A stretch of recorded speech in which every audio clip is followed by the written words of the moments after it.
I didn't flinch when my father said it. "Your son will never see anyway." His voice was flat, dismissive, almost bored. My mother chuckled beside him, swirling her tea like this was casual small talk. "Stop whining. A trip is more important than a useless kid's eyes." They didn't notice my hands tightening on the table's edge or the faint tremor in my jaw. I didn't give them the satisfaction. I just smiled. They thought they'd humiliated me. They had no idea what I was about to do. Flashback. 2 months earlier, I'd been in the kitchen, sorting through bills, when my sister burst in like a hurricane. Expensive perfume, expensive bag, expensive taste, all funded by someone else's sacrifice. She was planning her dream trip: Paris, Rome, Santorini. I'd nodded, barely listening, until I noticed the envelope missing from my drawer a week later. That envelope wasn't luxury money, it was survival money. It was the only reason I'd been able to schedule the specialist in London who had a small, very small, chance of restoring some vision to my son. When I confronted my parents, they didn't deny it. They laughed. They'd given it to my sister. She deserved it. I was being dramatic. That was the moment my love for them turned into something else. Cold, sharp, unforgiving. Discovery of betrayal. The truth always hides in plain sight. I started noticing details I'd ignored my whole life. My parents' casual cruelty. The way they'd always sided with my sister, no matter the facts. How they looked at my boy, my gentle, quiet son, like he was broken merchandise. And my sister?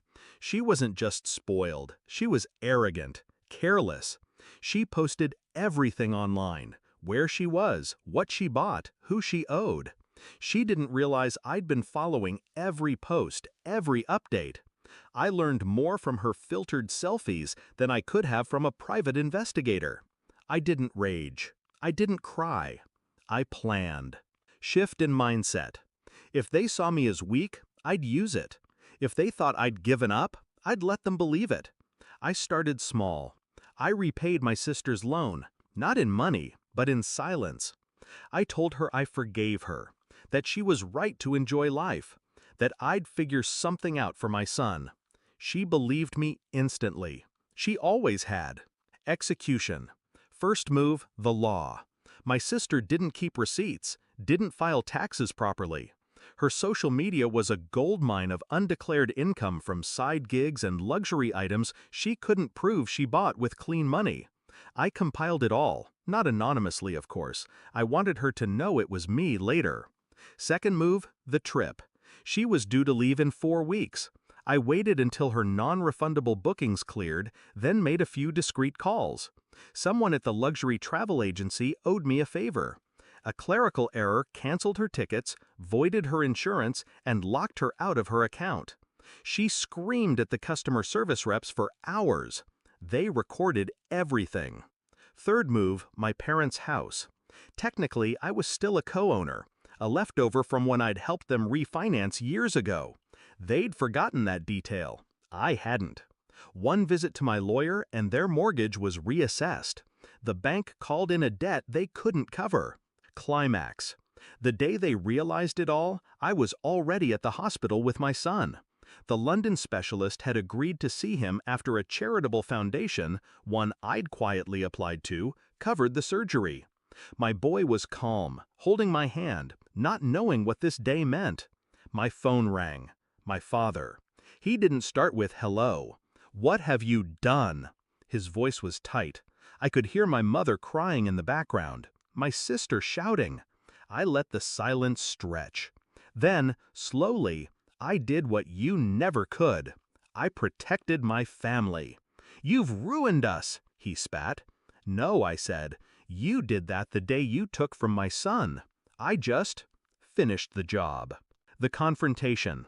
I didn't meet them in person. That would have been too easy for them. Instead, I sent them a photo. My son, bandaged, post-surgery, smiling despite the pain. The caption was just 4 words.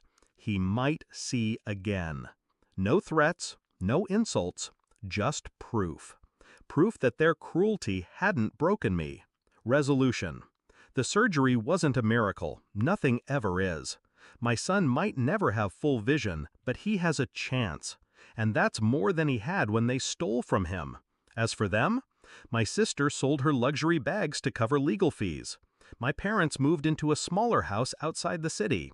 They still call sometimes, alternating between guilt and anger. I never answer. Revenge isn't about shouting. It's about silence. It's the absence of your presence, the hollow space you leave behind that reminds them every day of what they lost. And in that silence, I smile.